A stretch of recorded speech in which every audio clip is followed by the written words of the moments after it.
सभी को नमस्कार। इससे पहले वाली क्लास में हिस्ट्री में मैंने पूरा पाषाण काल स्टार्ट किया था। सबसे स्टार्टिंग में पूरा पाषाण से स्टार्ट किया, मध्य पाषाण, नव पाषाण, फिर सिंधु घाटी सभ्यता, उसके बाद ऋग्वैदिक काल, उत्तर वैदिक काल, बौद्ध धर्म, जैन धर्म तक पढ़ा दिया था। आज नया टॉपिक स्टार्ट कर रहे हैं, कौन सा? महाजनपद काल। इससे पहले वाली क्लास में जैन धर्म के बारे में कंप्लीट बता दिया था। आज हिस्ट्री में स्टार्ट कर रहे हैं महाजनपद काल।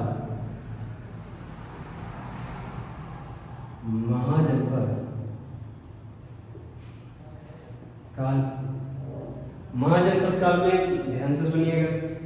हमने कहा ऋग्वैदिक काल में, हमने कहा था ऋग्वैदिक काल में लोग कैसे होते थे? घुमंतु प्रवृत्ति के, आंखें टक या फिर खाना बदोश। ऋग्वैदिक काल में लोग खाना बदोश होते थे। ध्यान से सुनना, ऋग्वैदिक काल में खाना बदोश क्यों? क्योंकि इस समय मुख्य व्यवसाय का क्या है? पशुपालन मुख्य व्यवसाय है। ये पशुओं को एक जगह से दूसरी जगह पे ले जाते थे, लेके जाते थे, चलते रहते थे पानी के किनारे किनारे, किसी नदी के किनारे पशुओं को आगे ले जाते थे। जो पशुओं को एक जगह से दूसरी जगह ले जाता है, अपना जीवन यापन करता है आगे बढ़ के, उन लोगों को कहते हैं खाना बदोश। फिर धीरे धीरे उत्तर वैदिक काल में, फिर ऋग्वैदिक के बाद हमने देखा उत्तर वैदिक काल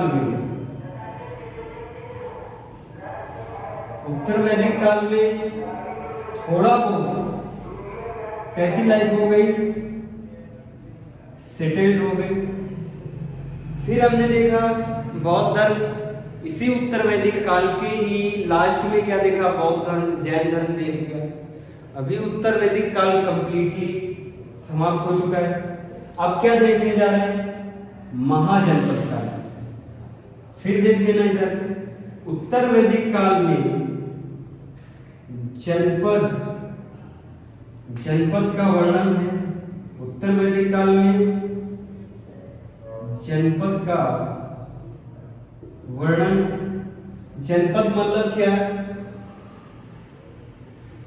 जन प्लस इनके कबीले को क्या कहते हैं? जनपद। छोटे छोटे कबीलों को क्या कहते हैं? जनपद। फिर हम क्या देख रहे हैं? महाजनपद।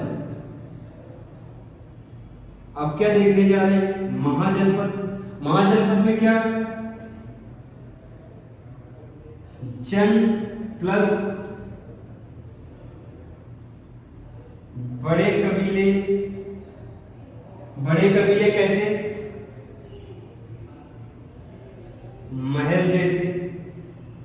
महल जैसे कबीले कहाँ पे देखने को मिलेंगे? महाजनपद काल में। फिर कितने महाजनपद थे? 16 महाजनपद थे। महाजनपद में भी 16 प्रमुख महाजनपद थे।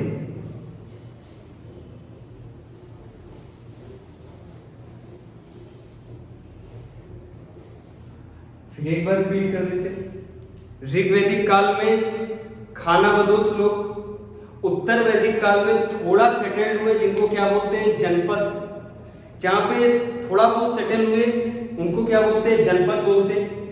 अब और आगे समय बढ़ा तो क्या आया? महाजनपद। अब यहां पे कह सकते हैं कि 16 महाजनपद थे, या फिर कह सकते 16 बड़े कबीले थे। 16 महाजनपद कह लो या फिर 16 बड़े कबीले कह, बात एक ही। फिर देखना 16 ये जो जनपद है महाजनपद काल में, ये बौद्ध ग्रंथ महाजनपद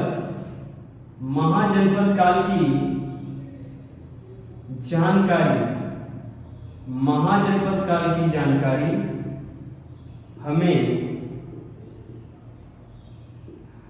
बौद्ध ग्रंथ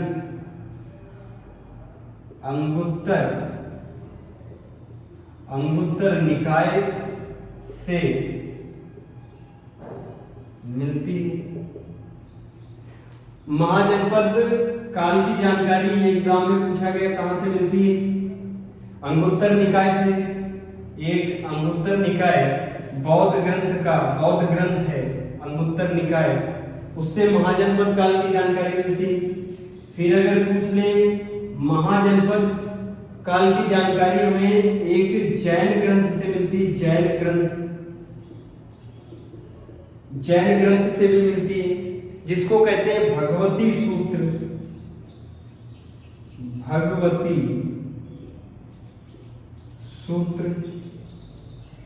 पढ़ने क्या जा रहे हैं? महाजनपद काल। 16 महाजनपद थे, इन 16 महाजनपदों की जानकारी कहां से मिलती है? बौद्ध ग्रंथ अंगुत्तर निकाय से। फिर जैन धर्म में एक ग्रंथ है जिसका नाम है भगवती सूत्र में भी 16 महाजनपद की जानकारी मिलती है। अब देख लेना 16 महाजनपद कहां थे। 16 महाजनपद कहां स्थित थे?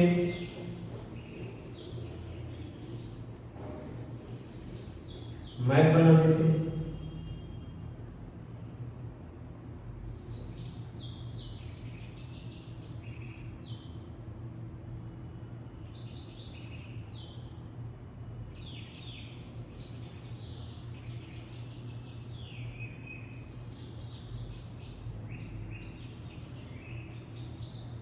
ये तो आज का भारत है, इस मैप में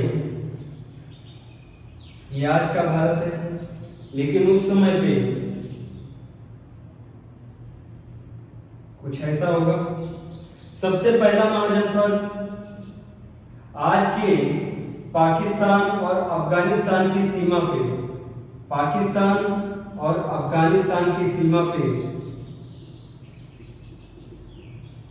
पहला महाजनपद का नाम है, पहले महाजनपद का नाम है कंबोज।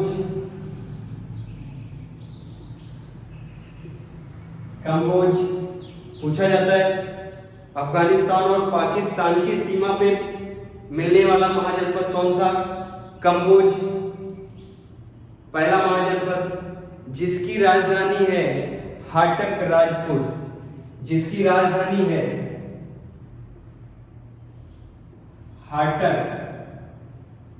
राजपुर, ये भी पूछा गया। फिर दूसरा महाजनपद गांधार पाकिस्तान में, ये पहला हो गया, ये इधर पहला हो गया। दूसरा आज के पाकिस्तान में जिसका नाम क्या है? गांधार। गांधार की राजधानी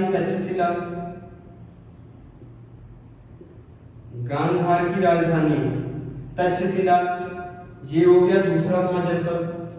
फिर तीसरा महाजनपद क्या नाम है? कुरु। तीसरे महाजनपद का नाम है कुरु। कुरु की राजधानी हस्तिनापुर।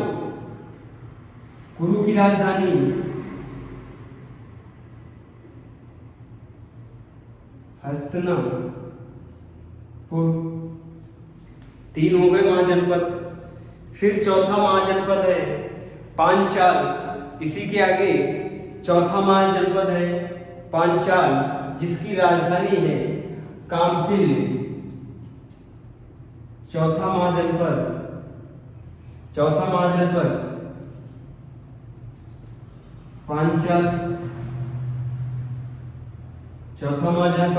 पांचाल। पांचवा महाजनपद कौशल। पांचाल की राजधानी बताया काम्पिली।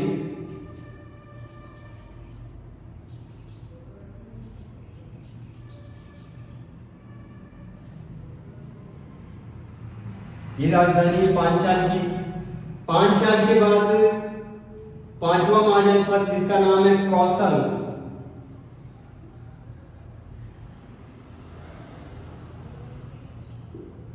कौशल हो गया। कौशल की राजधानी श्रावस्ती। राजधानी कई बार एग्जाम में पूछी जाती है,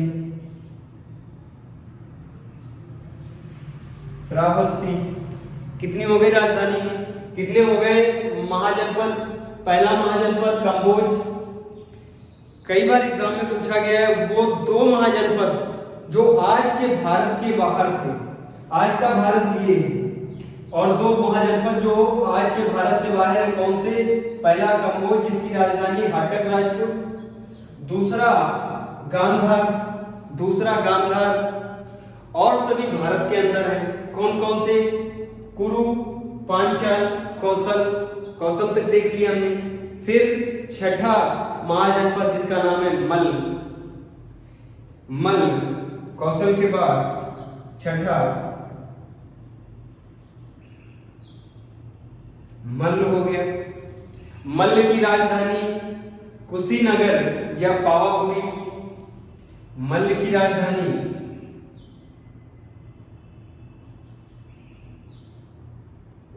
कुशीनगर या पावापुरी।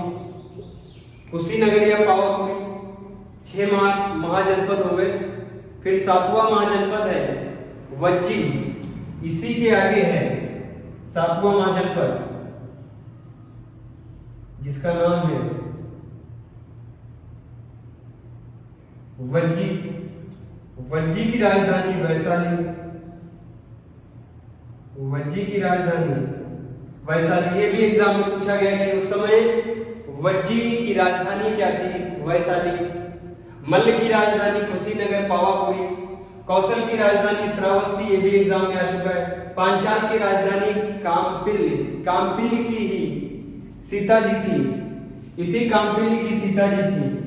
कौशल की राजधानी काम्पिली, पांचाल की राजधानी काम्पिली, कौशल की राजधानी श्रावस्ती। कुरु की राजधानी हस्तिनापुर। वज्जी तक बता दिया। वज्जी की राजधानी वैशाली। फिर 8वां है मगध की राजधानी राजगृह। मगध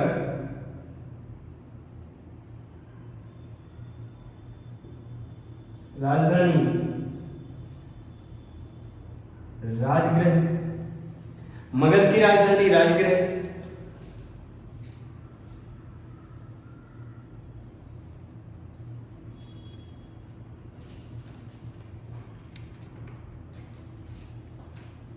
मगध की राजधानी राजगृह। फिर देख लेते हैं 8 महाजनपद हो गए। 9वां महाजनपद है अंग। 9वां महाजनपद है अंग, यहीं पे लिख देते हैं 9th वन महाजनपद है अंग। अंग की राजधानी चंपा। अंग की राजधानी चंपा। फिर 9 तक हो गए। 10वां है काशी।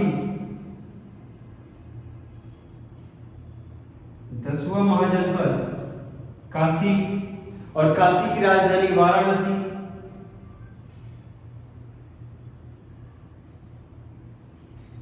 काशी की राजधानी वाराणसी। फिर देख लेते हैं कहां तक हो गए। 10 तक। 11वां है वत्स।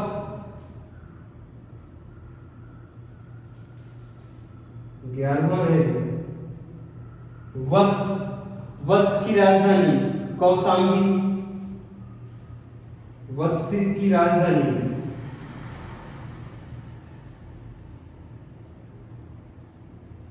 कौशाम्बी। फिर सौरसेन आएगा। फिर 12वें नंबर पे है महाजनपद सौरसेन,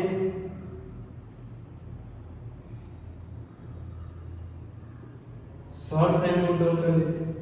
इसकी राजधानी है मथुरा। सौरसेन की राजधानी मथुरा। सौरसेन कितने नंबर पे है? 12वें नंबर पे। फिर इसके बाद 13वें नंबर पे है मत्स्य। भीलवाड़ा राजस्थान के क्षेत्र में था, राजस्थान के क्षेत्र में था। 13th number.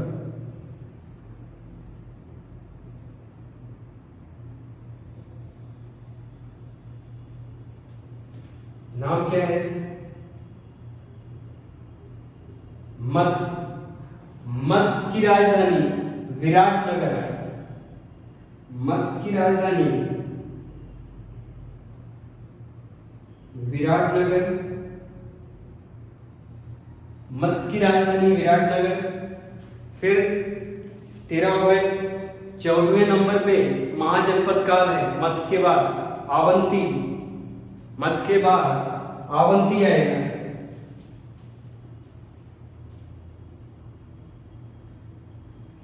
14th नंबर पे है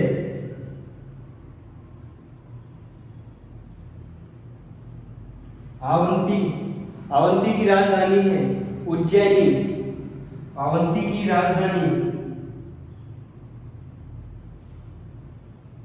उज्जैनी, जहां पे आज उज्जैन है, जहां पे आज उज्जैन है। अवंती की राजधानी उज्जैनी, या फिर इसको महेशमती भी कहते हैं, माहेशमती। अवंती की राजधानी उज्जैनी भी है और माहेशमती।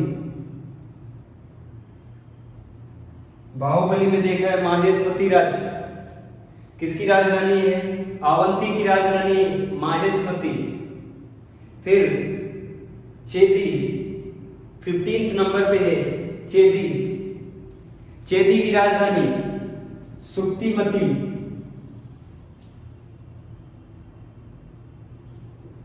15वां महाजनपद है, 15वां महाजनपद है चेदी। चेदी की राजधानी सुक्तिमती। सुक्तिमती। लास्ट महाजनपद है अस्मक, जो दक्षिण भारत में है। ये सभी उत्तर भारत में है, केवल एक महाजनपद है जो दक्षिण भारत में है, जिसका नाम क्या है? अस्मक। 16वां महाजनपद अस्मक, जो दक्षिण भारत में स्टार लगा दिया। ये एकमात्र महाजनपद है जो दक्षिण भारत में, और ऐसे 2 महाजनपद हैं जो भारत के बाहर है। पहला कम्बोज, दूसरा गांधार। और एक दक्षिण भारत में कौन सा? अस्मक, जिसकी राजधानी है पोठन या पैठन। इसकी राजधानी को पोठन भी कहते हैं, पैठन भी कहते हैं। 16 महाजनपद हो गए, देख लीजिए। सबसे पहला महाजनपद अफगानिस्तान के बॉर्डर पे, अफगानिस्तान और पाकिस्तान के बॉर्डर पे कम्बोज। राजधानी हाटक राजधानी हाटक भारत के बाहर का महाजनपद। दूसरा भारत के बाहर का महाजनपद गांधार, जिसकी राजधानी क्या है? तक्षशिला। और उस समय तक्षशिला के राजा थे अंबिक। उस समय तक्षशिला के राजा थे अंबिक। गांधार की राजधानी तक्षशिला। फिर सभी जितने भी हैं बाकी 14 महाजनपद, वो सभी भारत के अंदर हैं। और एक ऐसा महाजनपद है जो भारत में ही दक्षिण भारत में है। कौन सा? अस्मक। कई बार एग्जाम में पूछा गया है कि वो महाजनपद बताओ जो दक्षिण भारत में स्थित था, और उसकी राजधानी क्या है? पोठन या पैठन। नाम क्या है? अस्मक। तीसरे नंबर का महाजनपद कुरु की राजधानी हस्तिनापुर। फिर चौथे नंबर का महाजनपद पांचाल, पांचाल की राजधानी काम्पिल्य, पांचाल की राजधानी काम्पिल्य। फिर 5वें नंबर पे कौशल, कौशल की राजधानी श्रावस्ती। फिर मल्ल, मल्ल की राजधानी कुशीनगर या पावापुरी। फिर वज्जी, वज्जी की राजधानी वैशाली। 8वें नंबर पे मगध की राजधानी राजगृह, राजगृह, राजधानी राजगृह है। इसको चेंज करेंगे उदयन, राजा उदयन, हर एक वंश के राजा उदयन इसको चेंज करके बनाएंगे पाटलिपुत्र। इसी का नाम बदल के क्या करेंगे, पाटलिपुत्र। लेकिन अभी राजधानी क्या है, राजगृह। मगध की राजधानी क्या है, राजगृह। 9वें नंबर पे महाजनपद है अंग, अंग की राजधानी चंपा।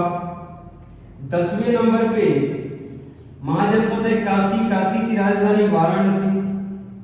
11वें नंबर पे महाजनपद है वत्स, वत्स की राजधानी कौशाम्बी। 12वें नंबर पे महाजनपद है सौरसेन, राजधानी मथुरा। फिर 13वें नंबर पे भीलवाड़ा के क्षेत्र में राजस्थान, भीलवाड़ा में 13वें नंबर पे राजस्थान के भीलवाड़ा का क्षेत्र, नाम क्या है, मत्स्य। राजधानी विराटनगर, राजधानी विराटनगर। 14वें नंबर पे महाजनपद है चेदी और राजधानी है सुक्तिमती। फिर देख लेते हैं 14वें नंबर पे महाजनपद है आवंती, जिसकी राजधानी है उज्जैनी या फिर माहेशमती भी कहते हैं, राजधानी को माहेशमती के नाम से भी बुलाते हैं। 15वें नंबर पे चेदी, जिसकी राजधानी सुक्तिमती। फिर 16वें नंबर पे अस्मक, जिसकी राजधानी पैठन या पौठन। ये भी पूछा गया तो जो दक्षिण भारत में स्थित है। कितने हो गए, 16 महाजनपद हो गए। लेकिन क्या 16 महाजनपद पढ़ने नहीं पढ़ने, क्योंकि ये आपस में टकराएंगे, ये आपस में टकराएंगे और इसमें केवल 4 महाजनपद बचेंगे। 16 महाजनपद आपस में लड़ाई करेंगे, जिसमें से केवल विशाल 4 बचेंगे।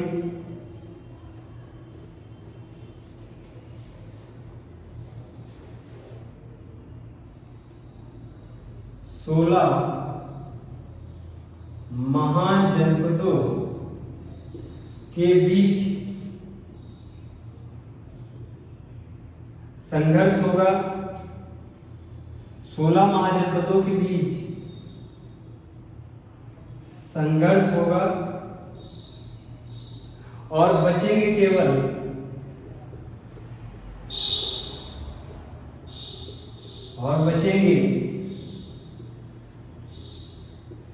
केवल 4 महाजनपद, केवल 4 महाजनपद आपस में लड़ाई होगी, केवल 4 महाजनपद बचेंगे। सबसे शक्तिशाली होगा मगध, सबसे शक्तिशाली होगा मगध। कितने बचे, पहला बचेगा मगध, आवंती, कौशल, वत्स। 4 बचे, कौन कौन से, पहला मगध, मगध के बाद आवंती,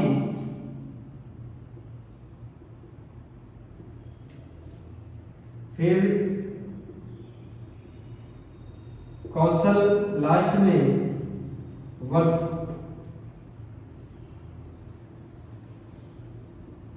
फिर देख लेना इन चारों के बीच संघर्ष होगा। 4 महाजनपद बचे, अब इन चारों के बीच संघर्ष होगा। देख लेना कैसे। ये जो मगध है, मगध का राजा जो है बिंबिसार, मगध का जो राजा है बिंबिसार, वो संघर्ष ना करके विवाह करेगा, आवंती के साथ विवाह करेगा, आवंती के साथ विवाह करेगा और दहेज में क्या मिल जाएगा, आवंती मिल जाएगा। फिर किसके साथ विवाह करेगा, कौशल के साथ।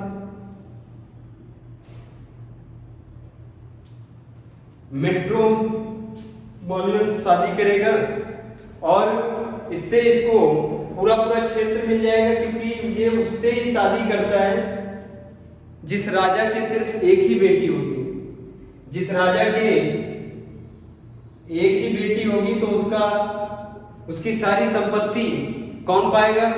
उसका दामाद पाएगा। और दामाद कौन है? बिंबिसार। इसीलिए इसको मगध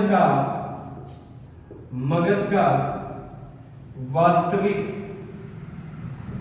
संस्थापक कहा जाता है। मगध का वास्तविक संस्थापक कहा जाता है। फिर देख लेना, कई बार लड़ाई भी हुई है बीच में। किसके किसके बीच में लड़ाई हुई? अवंती और वत्स के बीच में। अवंती और वत्स के बीच में लड़ाई हुई है। और जो लड़ाई में जीता उससे कौन विवाह करेगा? बिंबिसार, मगध का राजा। अब इन चारों के बीच लड़ाई हुई, सबसे शक्तिशाली इसमें उभर के आएगा कौन? मगध। और महाजनपद काल में पढ़ना भी क्या है? मगध। फिर डाल लेते हैं राइज ऑफ मगध, मगध का उदय। महाजनपद काल में मगध के बारे में ही पढ़ना है। फिर एक बार रिपीट कर देते। महाजनपद काल में 16 महाजनपद पढ़ा दिए, सबकी राजधानी बता दी। ये 16 को 16 आपस में संघर्ष करेंगे, उसमें से बचेंगे केवल 4। कौन से? मगध, अवंती, कौशल, वत्स। मगध, अवंती, कौशल, वत्स बचेंगे, जिसमें आपस में इन चारों में भी टकराव होगा, संघर्ष होगा। जो जीत जाएगा उससे मगध का राजा बिंबिसार शादी कर लेगा और मगध का क्षेत्र और भी बड़ा हो जाएगा। इसीलिए सबसे शक्तिशाली महाजनपद काल में कौन उभरेगा? महाजनपद काल में सबसे शक्तिशाली कौन है? बता देते हैं, मगध है। और महाजनपद काल में पढ़ना भी किसके बारे में है? मगध के बारे में पढ़ना है। फिर हेडिंग डाल लेते हैं राइज ऑफ मगध, मगध का उदय। मगध का उदय हेडिंग डाल लेते हैं। सबसे पहले जो मगध में वंश पढ़ा जाता है, सबसे पहले वंश है बृहद्रथ का। सबसे पहले राजा मगध का सबसे पहला वंश बृहद्रथ। ध्यान से सुन लेना, एक आएगा भी आगे बृहद्रथ। बृहद्रथ मौर्य वंश में जन्मा था, आगे लेक्चर में पढ़ाएंगे। लेकिन ये कहां पे? मगध का सबसे पहला वंश, सबसे पहला वंश, सबसे पहला वंश, सबसे पहला वंश कौन सा? बृहद्रथ। ये बृहद्रथ वंश का संस्थापक खुद बृहद्रथ, खुद बृहद्रथ। बृहद्रथ ही बृहद्रथ वंश का संस्थापक है। राजधानी बृहद्रथ की क्या थी? ये बृहद्रथ मगध में है। ये बृहद्रथ राजा कहां का है? मगध का राजा बृहद्रथ है। किस वंश को बनाया इसने? बृहद्रथ वंश की स्थापना की। बृहद्रथ वंश की स्थापना किसने की? खुद बृहद्रथ ने। इसीलिए बृहद्रथ का संस्थापक कौन माना जाता है? बृहद्रथ खुद।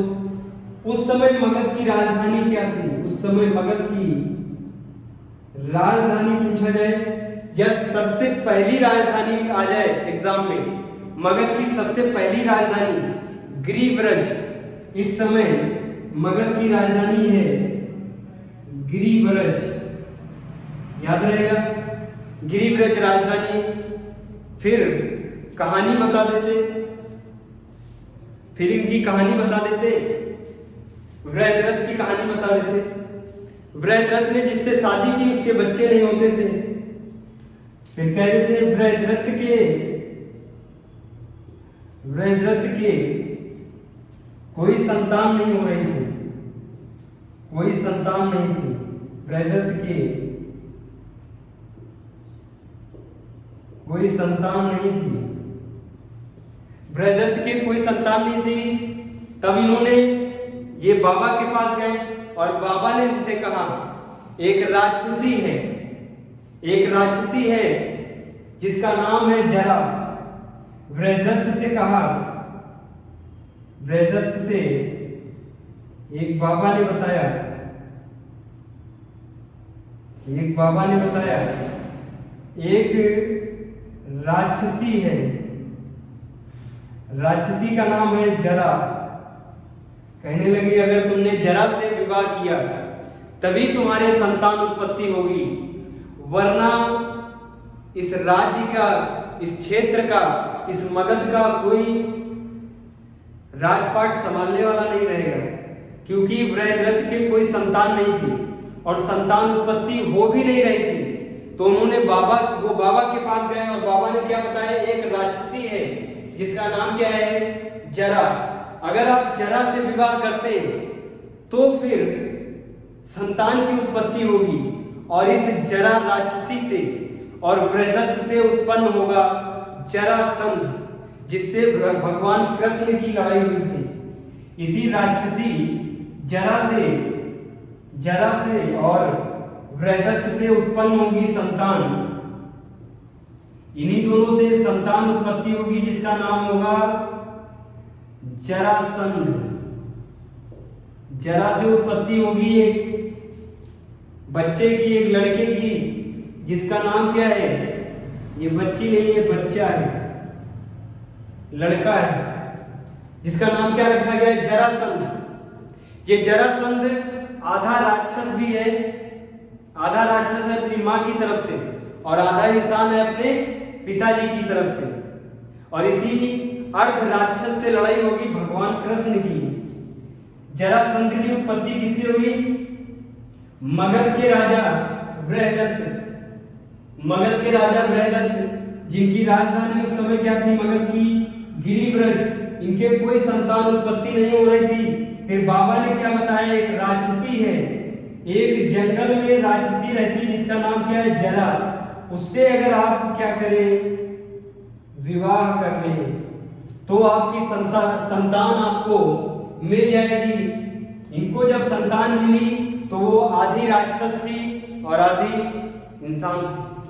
आधा राक्षस और आधा इंसान था, जिसको अर्ध राक्षस बोलते हैं। इसी को क्या बोलते हैं, अर्ध राक्षस। अर्ध राक्षस का नाम क्या है, जरासंध। जरासंध की माता जरा, और इसी जरासंध के साथ लड़ाई होगी भगवान श्री कृष्ण की। और ये पता कहां से चलता है, ये कहां से पता चलता है कि भगवान श्री कृष्ण की लड़ाई होती है जरासंध से। ये पता चलता है भगवत पुराण से। भगवत पुराण से क्या पता चलता है, जरासंध की लड़ाई होगी किससे, इसी जरासंध, इधर लिख देते हैं, राक्षस जरासंध का संघर्ष होगा। जरासंध का संघर्ष होगा भगवान श्री कृष्ण से। भगवान श्री कृष्ण से कौन लड़ रहा है, अर्धराक्षस।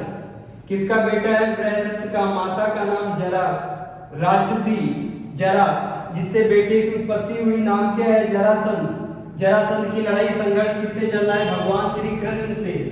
और ये हमें कहां से पता चलता है कि भगवान श्री कृष्ण की लड़ाई हुई जरासंध से, ये हमें पता चलता है भगवत पुराण से। ये हमें पता चलता है भगवत पुराण से। भगवत पुराण में लिखा हुआ है जरासंध अर्ध राक्षस की लगातार लड़ाई किससे होती है, भगवान श्री कृष्ण से। लेकिन ये भगवान श्री कृष्ण के हाथों नहीं मारा गया। ये भगवान श्री कृष्ण के हाथों नहीं मारा गया, बार बार भाग जाता था कौन, जरासंध। फिर ये पांडुपुत्र भीम के द्वारा बीच से इसको फाड़ दिया गया और इसकी मृत्यु हुई। इसकी मृत्यु श्री कृष्ण से नहीं हुई, मृत्यु जरासंध की कौन करता है, पांडुपुत्र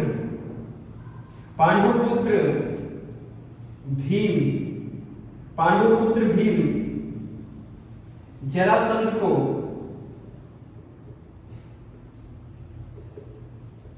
जरासंध को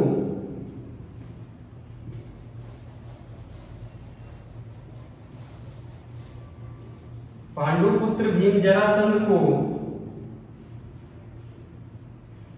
बीच से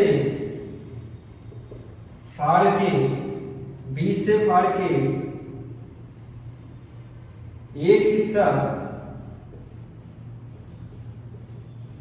एक हिस्सा जल में मतलब सागर में फेंक देता है और एक हिस्सा थल में फेंक देता है।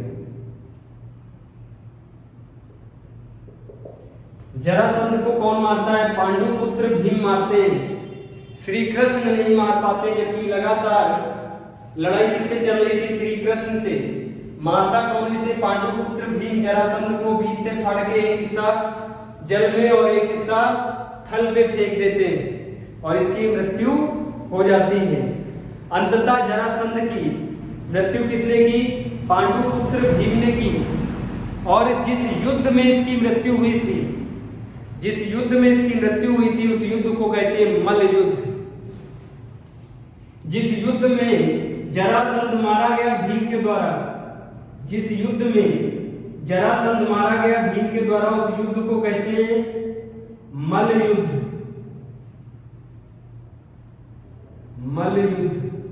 मल्ल युद्ध में कौन मारा गया? जरासंध, अर्धराक्षस। किसके द्वारा? भीम के द्वारा।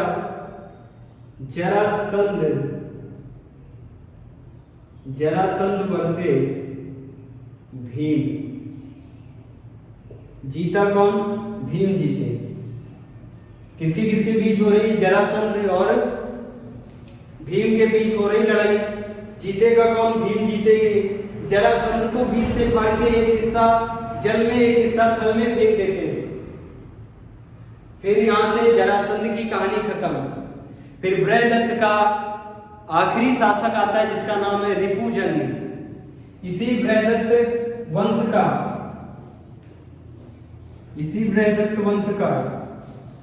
आखिरी शासक आएगा। बृहदत्त वंश का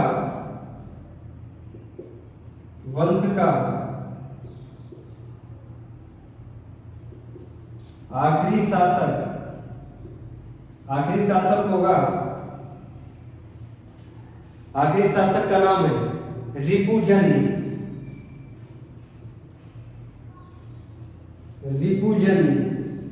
आखिरी शासक है बृहदत्त वंश का आखिरी शासक है रिपुजन्य। बृहदत्त वंश का आखिरी शासक है रिपुजन्य, जिसको उसके सामंत भट्टिये ने, इसी रिपुजन्य को उसके सामंत उसको कहते हैं। आगे के लेक्चर में सामंत डिटेल में पढ़ाएंगे। सामंत जो राजा से बहुत हिला मिला होता है, जिसपे राजा सबसे ज्यादा विश्वास करता है, जिसको सबसे खास समझता है, उसको कहते हैं सामंत। देख लेना, रिपुजन्य का ही सामंत है। रिपुजन्य क्या है? इस समय राजा है। कहाँ का? मगध का राजा है। मगध के राजा का सबसे खास कौन है? सामंत भट्टिये सबसे खास सामंत है और सबसे खास ही पीठ में छुरा भोगता है। भट्टिये क्या करेगा? रिपुजन्य को पराजित करेगा। रिपुजन्य को पराजित करके हर्यक वंश की स्थापना करेगा। कौन? भट्टिये किसका सामंत है? रिपुजन्य का। रिपुजन्य किस वंश के हैं? बृहदत्त वंश के। बृहदत्त वंश का ही शासक एक हुआ था जरासंध, जिसके पिताजी का नाम था बृहद्रथ। बृहद्रथ का ही वंश कौन है? रिपुजन्य। और रिपुजन्य को कौन हराएगा? भट्टिये। रिपुजन्य को पराजित करेगा। पराजित किया किसने? भट्टिये ने। और भट्टिये एक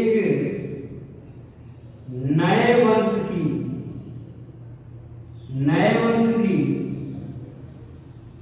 स्थापना करेंगे। नए वंश की स्थापना करेंगे कौन सा वंश? मगध में नए वंश की स्थापना, मगध में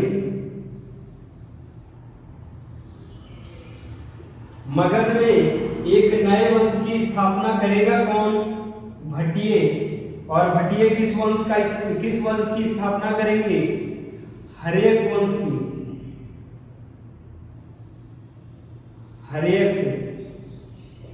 हर्यक वंश की स्थापना कौन करेगा? भट्टिये। हर्यक वंश का स्थापना कौन करेगा? भट्टिये। हर्यक वंश का संस्थापक आ जाए तो भट्टिये। हर्यक वंश का वास्तविक संस्थापक आ जाए तो बिंबिसार। मगध का वास्तविक संस्थापक आ जाए तो बिंबिसार। मगध का संस्थापक आ जाए तो बृहद्रथ। मगध का संस्थापक बृहद्रथ ने किस वंश की स्थापना की? बृहद्रथ वंश की। इसी का बेटा जरासंध, जिसको अर्धराक्षस बोलते हैं, किससे लड़ाई हुई? भगवान श्री कृष्ण से। भीम ने मल युद्ध में उसको परास्त किया। फिर देख लेना, इसी के वंश में, बृहद्रथ के वंश में आखिरी शासक कौन आया? रिपुजन्य। रिपुजन्य को किसने हराया? भट्टिये ने। और भट्टिये नए वंश की स्थापना करेगा। नए वंश की, जिस वंश का नाम क्या है? हर्यक वंश। जिस वंश का क्या नाम है? हर्यक वंश। हर्यक वंश की नींव किसने डाली? भट्टिये ने। अब मगध में नया वंश आ गया। अब मगध में नया वंश आ गया। इससे पहले कौन सा वंश था? बृहद्रथ। अब मगध में नए वंश की स्थापना होगी। वंश का नाम क्या है? हर्यक वंश। हर्यक वंश का संस्थापक, ध्यान से लिखना, एग्जाम में पूछा जाता है। हर्यक वंश का संस्थापक भट्टिये। भट्टिये किसका सामंत था? सामंत था रिपुजन्य का।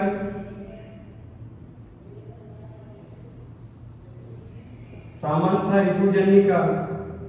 और रिपुजन्य को ही परास्त किया। और रिपुजन्य को ही पराजित किया, या फिर लिख सकते हैं हराया। रिपुजन्य को पराजित किया किसने? भट्टिये ने। नए वंश की स्थापना की, हर्यक वंश की। भट्टिये का बेटा होगा बिंबिसार। इसी भट्टिये का पुत्र कौन होगा? बहुत ही महान बिंबिसार। बिंबिसार इस मगध के क्षेत्र को और भी ज्यादा बढ़ाएगा, बहुत बड़ा करेगा। इसीलिए बिंबिसार को हर्यक वंश का वास्तविक या मगध का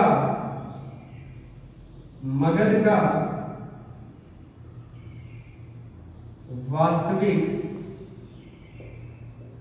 संस्थापक भी बोला जाता है। किसको?